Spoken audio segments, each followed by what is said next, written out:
जिनके पास जानकारी का अभाव है वो कहीं भी शर्मसार हो जाते हैं, सम्मानित नहीं हो पाते हैं, बल्कि अपमानित होते हैं। आज का जो दिन के लिए उपलक्ष्य में आप लोग आए हैं, अशोक विजयादशमी, ये अशोक विजयादशमी ये हम कह रहे हैं। तथाकथित लोगों ने जिन्होंने चोरी किया वो केवल विजयादशमी कहते हैं, अधूरा शब्द है।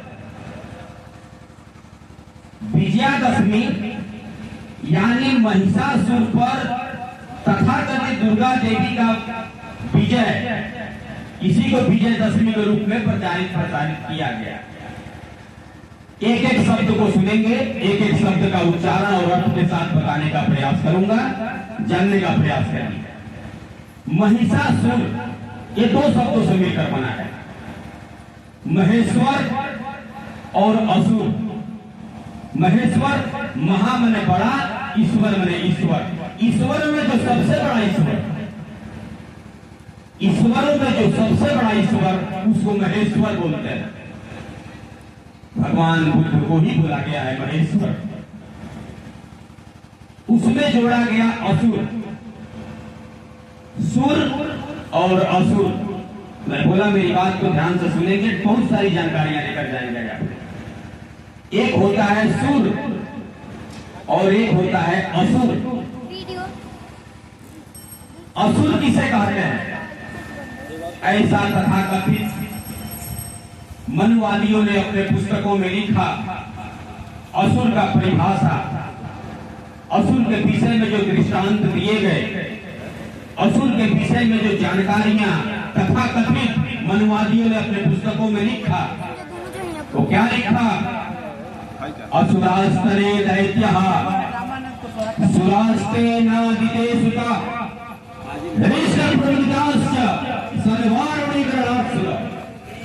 मतलब क्या हुआ?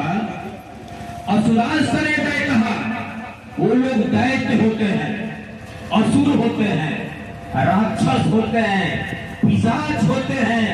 कौन? सुरास्ते नादिते सुता, जो सुरापान नहीं करते हैं, जो शराब नहीं पीते हैं। जो लोग शराब नहीं पीते हैं, सुरापान नहीं करते हैं, उन्हें कहा गया असुर। बाकी जो सुरा करते हैं, पान, जो शराब पीते हैं, उनको क्या कहा गया? कि असुरास्तरे दैत्यः सुरास्ते नादिते सुता हृष्ट प्रमुदिताश्च, हृष्ट पुष्ट बलवान होते हैं, इष्ट पुष्ट होते हैं, प्रमुदित होते हैं। प्रमुदित मतलब प्रसन्न। सुरास्ते नादिते सुता, यानी जो लोग शराब पीते हैं वो लोग सुर कहलाते हैं। वो प्रमुदित होते हैं, प्रसन्न होते हैं। कौन? जो शराब का पान करते हैं, शराब पीते हैं। जो शराब पीते हैं वो सुर है। सुरापान करने वाले सुर कहलाए, सुरापान नहीं करने वाले असुर कहलाए। असुर जो सुरापान नहीं करेला। ये महिषासुर के साथ, महिषासुर महेश्वर के साथ असुर जोड़ दिया गया। असुर राक्षस। और क्या इसमें? जाने अनजाने में आप लोग अपनी बुद्धि का अगर प्रयोग करेंगे इस समय, तो भगवान गौतम बुद्ध को ही महेश्वर कहते पद करते हैं। ये सब रावण कोई और नहीं है। रावण का कोई 10 सिर नहीं। रावण भी भगवान बुद्ध को ही कहते हैं। द्वेष, घृणा, अस्पृश्यता, लोभ, माया, लालच और 10 बुराइयों पर जिसने मारा को परास्त किया, वो भगवान गौतम बुद्ध। 10 बुराइयों पर जीतना, 10 बुराइयों पर जिसने विजय हासिल की, वही 10 मारा को परास्त करने वाले को गौतम बुद्ध कहा गया। और प्रत्येक वर्ष इसी खुशी में 10 बुराइयों को प्रतीक बना करके उनका दहन किया जाता था अश्विन मास के शुक्ल पक्ष के 10वीं के दिन। बड़ी विडंबना है साथियों, हर साल चैत मास के शुक्ल पक्ष के 9वीं के दिन जब अष्टमी को सम्राट अशोक का जन्म हुआ, उसके ठीक एक दिन के बाद तथा कथित राम का जन्म हो गया। 9वीं के बाद 21 दिन के बाद जानने का प्रयास करेंगे। बहुत सारी जानकारियां आज मैं प्रयास करूंगा आप लोगों को देने का। जिस दिन हमारे महापुरुष चक्रवर्ती सम्राट का जन्मदिन मनाया गया, उसके ठीक एक दिन बाद राम को जाकर जन्म कर दिए सब। चैत मास के शुक्ल पक्षमी के 9वीं को, अरे 10वीं को भी जन्म लिए होते, 7वीं को जन्म लिए होते, अष्टमी को काउंटर करना था तो 9वीं को लाकर के रामनवमी कर दिया गया।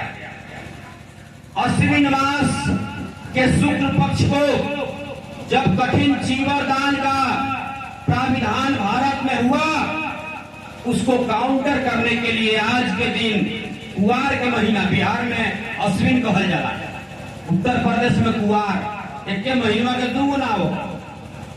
बिहार झारखंड में अश्विन, अपने यहाँ कुआर कहल जाला।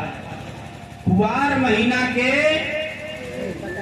शुक्ल पक्ष अजोरिया, ये 10वीं के दिन। ऐसा 10 दिन क्यों? क्योंकि भगवान बुद्ध के मार्ग में अगर आपको बुद्ध तक पहुंचना है तो 10 पारमिताओं को पार करना होता है।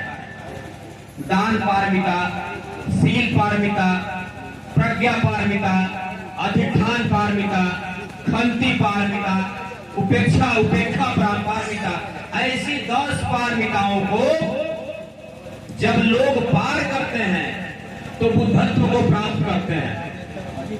जब आषाढ़ महीना के पूर्णमासी के दिन, आषाढ़ महीने के पूर्णमासी के दिन भगवान गौतम बुद्ध ने मृगदाय, सारनाथ के मृगदाय में अपना प्रथम उपदेश दिया, तो उसे गुरु पूर्णिमा कहा गया। आप लोगों में से ढेर सारे लोगों को पता नहीं होगा साथियों कि गुरु पूर्णिमा कहते किसे हैं। गुरु किसने ज्ञान दिया, पूर्णिमा, पूर्णिमा के दिन रहे, कौन गुरु पूर्णिमा के ज्ञान दी हो नहीं पता, बस सारी गुरु पूर्णिमा।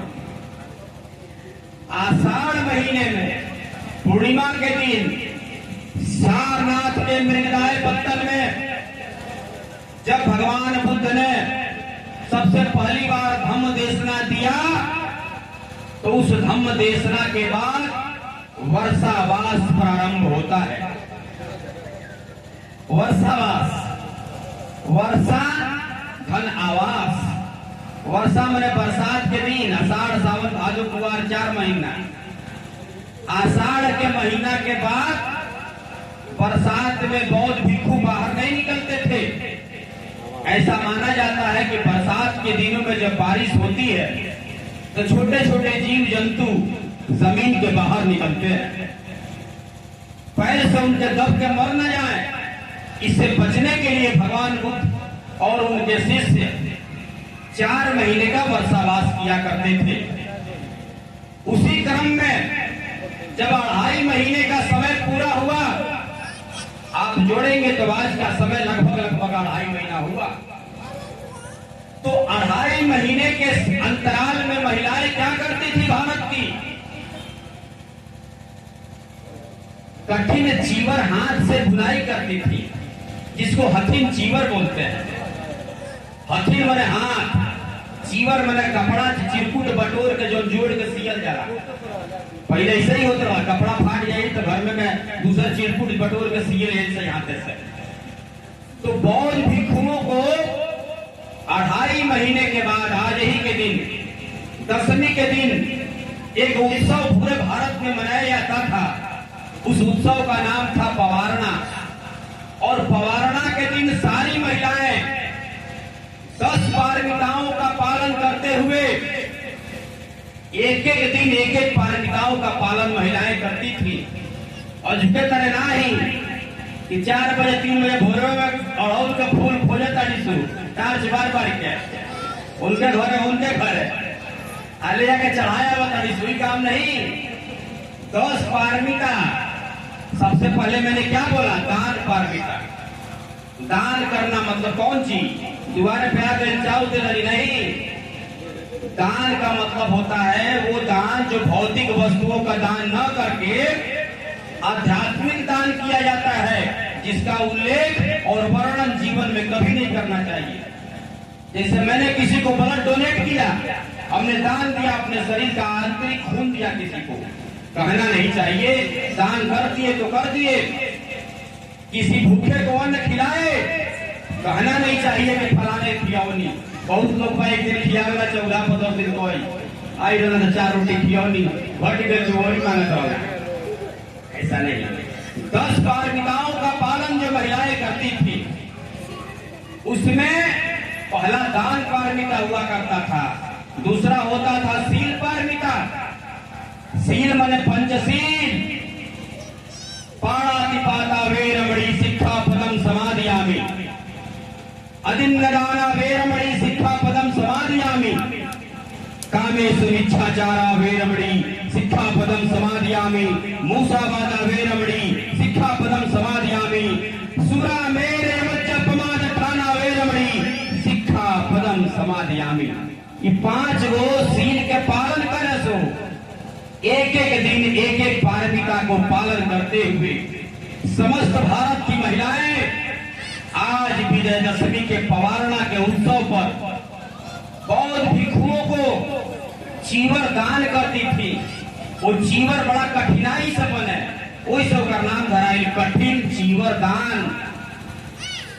बौद्ध संप्रदाय में सबसे बड़ा अगर किसी दान को महत्व दिया गया तो वो है भोजन दान। भोजन दान, भोजन करावल सबसे बड़ा पुण्य मानल गया। और 10 पारमिताओं को पार करने के बाद आज ही के दिन बौद्ध भिक्षुओं को विदा किया जाता था। बौद्ध भिक्षु वर्षावास के उपरांत बौद्ध विहार से निकलकर समस्त भारत ही नहीं वर्ण विश्व के प्रत्येक कोने में जाकर धम्म देशना का प्रचार, भगवान बुद्ध के धम्म देशना का प्रसार किया करते थे। यही भारत की प्राचीन सभ्यता, भारतीय लोगों का प्राचीन रहन सहन और भारतीयों का प्राचीन उत्सव हुआ करता था। बाद के दिनों में ईसा से 304 वर्ष पूर्व मगध प्रांत में, मगध में उस समय 16 महाजनपद भारत में हुआ करते थे साथियों। उन 16 महाजनपदों में एक मगध का जनपद महाजनपद कहा जाता था।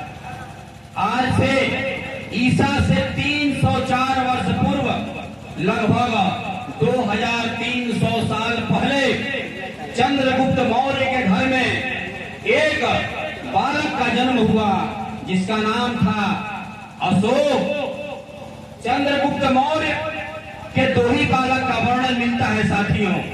चूंकि सम्राट अशोक को बिंदुसार, चंद्रगुप्त मौर्य का बेटा बिंदुसार और बिंदुसार का बेटा सम्राट अशोक।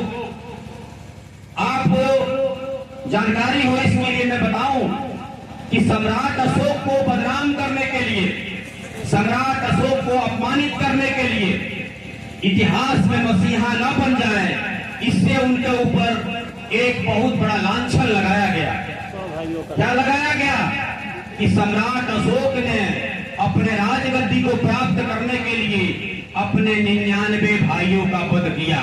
1000% गलत। इतिहास उठाकर पढ़ेंगे तो सम्राट अशोक का एक ही भाई का वर्णन मिलता है जिसका नाम था सुशील। और बिंदुसार चाहते नहीं थे कि सम्राट अशोक राजगद्दी पर बैठे, वो चाहते थे कि राजगद्दी पर सुशील को ही आसीन किया जाए। उस समय भारत के 2 क्षेत्र, एक उज्जैन और एक तक्षशिला, जो आज वर्तमान में भारत के बाहर पाकिस्तान की सरहद में पड़ता है, ये 2 जगह बहुत उथल पुथल भरे थे।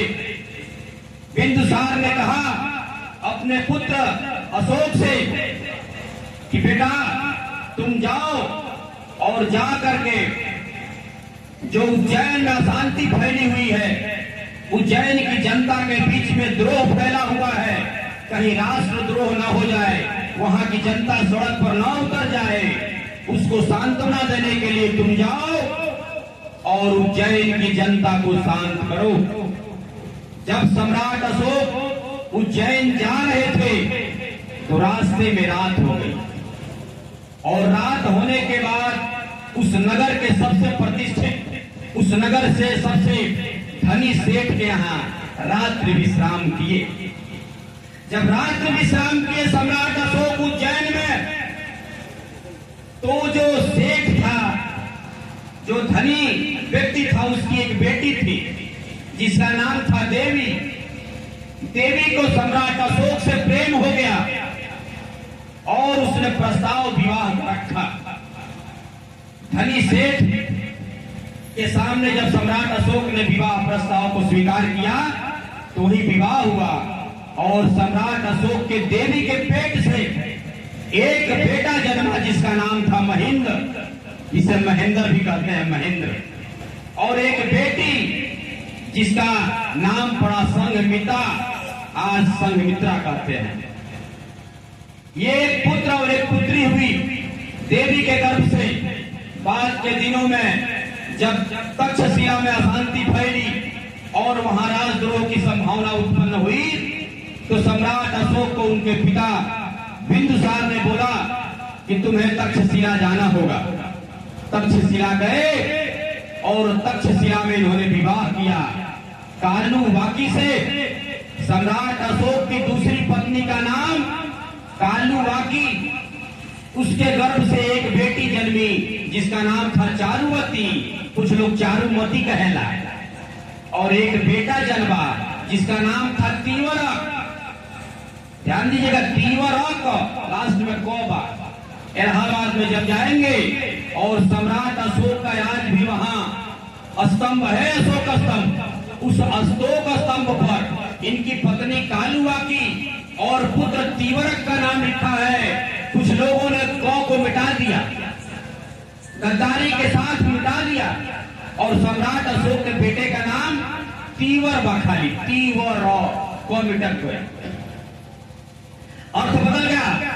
एक शब्द हटने से तीवरक में अगर को हट गया, उसका अर्थ हो गया वर्ण संकर। तीवर मन होला वर्ण संकर, वर्ण संकर मन होला दोगला। क्या कोई राजा, क्या कोई सम्राट अपने पुत्र का नाम वर्ण संकर रखेगा? कभी नहीं रखेगा। हमारे महापुरुषों को निरंतर अपमानित करने का जो प्रयास इन तथाकथित मनवादियों ने जो शुरू